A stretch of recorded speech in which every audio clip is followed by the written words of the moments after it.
quando a gente fala sobre motivação, mais específico da teoria da autodeterminação, como a gente já citou, a gente vai ter 3 necessidades psicológicas básicas, né?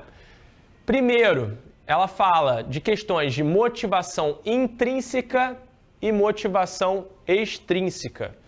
Primeiro, a motivação intrínseca passa por você efetivamente ver valor naquela ação. Então, eu vou fazer exercício para quê? Eu vou fazer esse tratamento, esses exercícios da minha reabilitação, eu vou fazer gelo, eu vou fazer para quê? Eu entendo o real valor daquilo? Efetivamente eu estou fazendo porque eu sei que eu vou melhorar e eu me sinto, por exemplo, até numa situação de autocuidado enquanto eu estou fazendo aquela prática, ou não, eu estou fazendo porque o meu fisioterapeuta mandou, eu nem entendo direito por que eu estou fazendo isso, né? Ou eu estou fazendo porque exercício porque eu quero ir para o projeto verão, ou eu estou fazendo porque o meu médico falou que eu ia morrer, ou porque eu quero entrar no vestido para uma festa, né? Então, quando a gente tem essa motivação que vem de fora para dentro, a gente chama ela de motivação extrínseca. E aí eu botei o livro do Agassi aqui, que é muito interessante, é um livro muito legal, se vocês quiserem ler, onde ele fala sobre a história dele, que ele odeia tênis, que ele se tornou um tenista profissional, mas que ele odeia tênis, que o tênis para ele sempre foi uma associação de obrigação com o pai dele. Ele morava em Las Vegas e o pai dele colocava para ele rebater mais de 1000 bolas por dia. Enquanto ele não terminasse de rebater as 1000 bolas, ele não podia fazer nada que ele queria fazer. Ele, óbvio, virou um tenista profissional de muito sucesso, mas ele fala no livro o tempo todo que para ele era um martírio toda vez que ele estava jogando. Que ele pensava em abandonar o tênis em todos os momentos da vida dele. Então, essa relação, essa associação, né? Pra gente soa às vezes como estranho, caramba, mas ele era tenista profissional, né? Poxa, será que ele não gostava de nenhuma parte daquilo, né? Mas a motivação dele era completamente extrínseca, ele nunca conseguiu ver valor, segundo ele relata no livro, para uma motivação mais intrínseca, certo? Quando a gente fala dos 10 passos de parar de fumar, então, interrupção de outro hábito aqui, muito se fala dos efeitos que a pessoa volta a sentir cheiro, ela passa a sentir menos vontade de fumar, ela passa a sentir o sabor de outras coisas e que isso passa a se tornar uma motivação mais intrínseca a partir daí. Então, quando a gente pensa em como a gente vai estimular o nosso aluno, aí, lembra o que a gente falou mais cedo? Poxa, você vai se estimular porque as inimigas estão mais ficando fortes e você não, né? A brincadeira que a gente faz, né? Beleza, é uma motivação extrínseca, mas o que a gente tem que tentar atingir e que parece ser mais efetivo na hora desse indivíduo aderir caramba, mas você se sente super bem quando você vem fazer exercício? Você não gosta quando você está aqui? Não, odeio. Tá bom, mas na sua hora de lazer, você não gosta quando você chega nas suas férias e é capaz de fazer uma trilha? Você não tem um aproveitamento? Será que a gente não pode inserir outras características nesse treino? Você vai ouvir uma música, um podcast, você vai andar na natureza e você tem que entender que você tem que estimular o indivíduo a gostar daquele hábito ou achar algo positivo para que aquela motivação passe a ser intrínseca, certo? Então, nessa transformação, a gente entende que o indivíduo vai ter uma motivação aumentada, certo? Então, a gente já falou aqui sobre a relação de autonomia. Então, a gente passar de um comportamento de controle, onde o médico manda você fazer, e você só faz por isso, para você naturalmente estar em casa e, caramba, acho que eu vou pegar a bike e vou dar uma volta na orla. Aquele é um hábito seu que você tem prazer em fazer aquilo, certo? A relação de efetividade, de autoeficácia, de competência que aquele indivíduo tem, né? O feedback positivo, né? Durante o tratamento da reabilitação, por exemplo.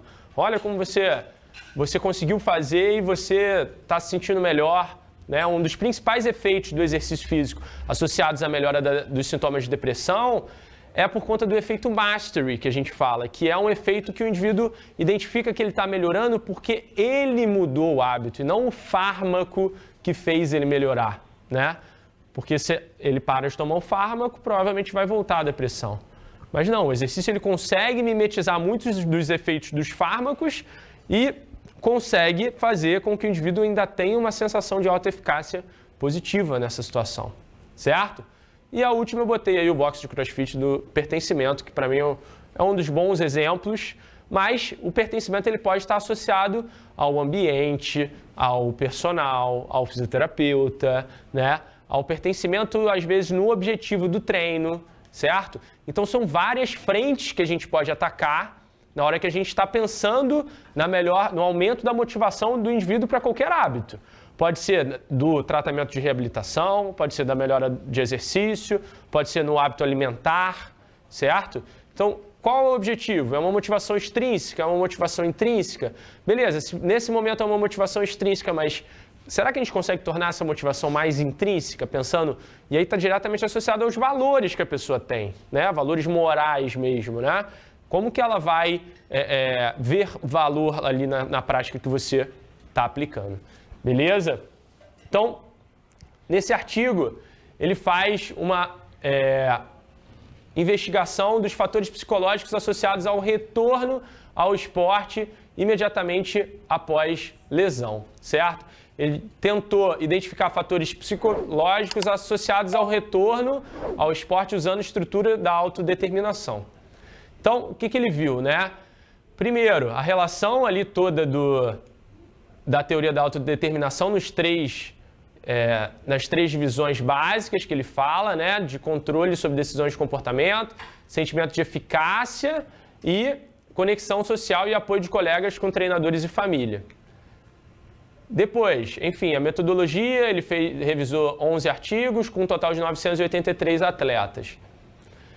Principais fatores psicológicos, né, identificados: motivação intrínseca e extrínseca, confiança e percepção de competência, medo de reinjúria. Então, um dos principais medos, né, dos atletas é a reincidência, né, e não só dos atletas, mas a reincidência para aquele movimento é uma das grandes causas de cinesiofobia, né, e o suporte social e a relação que o indivíduo tem ali naquele processo do retorno ao esporte, né. Então, motivação, determinante chave para o retorno ao esporte. E aqui a gente está destrinchando, né? Quando a gente torna, como ele diz aqui, a motivação extrínseca, a probabilidade de retorno aumenta. E a motivação extrínseca pode ser relacionada ao medo ou pressão externa para retornar rapidamente. Você viu, uma motivação, uma influência negativa nesse caso, né? Que é um sentido de cobrança que você precisa retornar ali no caso, né? Então você vai aderir àquele hábito por uma pressão do time, uma pressão da torcida, uma pressão social nesse caso, né? Já falamos de medo de reinjúria, cerca de 40% dos atletas relatam medo significativo no momento do retorno. Estratégias de manejo psicológico devem focar na construção de confiança.